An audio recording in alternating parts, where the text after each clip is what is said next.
ધોરાજી તોરણિયા ગામના સરપંચ મહિલાઓ વચ્ચે કોર્ટમાં હાજર થયા. રાજકોટ ગ્રામ્ય ધોરાજી પોલીસ દ્વારા ટોર્ચિંગ અને દાદાગીરીના આક્ષેપ થયા.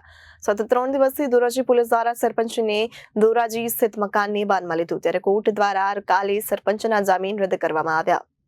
ધોરાજીના તોરણિયા ગામના સરપંચ મહિલા એક વચ્ચે કોર્ટમાં હાજર થયા.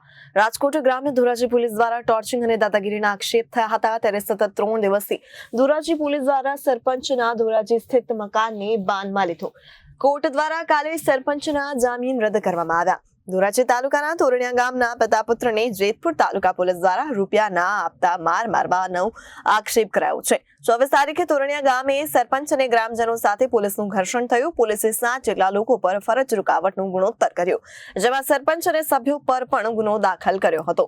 ત્યારે સરપંચ દ્વારા અનેક આક્ષેપો પોલીસ પર કરવામાં આવ્યા. ત્યારે આજે સરપંચના ઘરથી ધોરાજી કોર્ટ સુધી મહિલાઓની વચ્ચે સરપંચ કોર્ટમાં પહોંચ્યા. ધોરાજી કોર્ટમાં હાલમાં બાબતે સુનાવણી ચાલુ છે, ત્યારે કોર્ટ દ્વારા આજે ચુકાદો આવે છે તે પર સૌની નજર છે.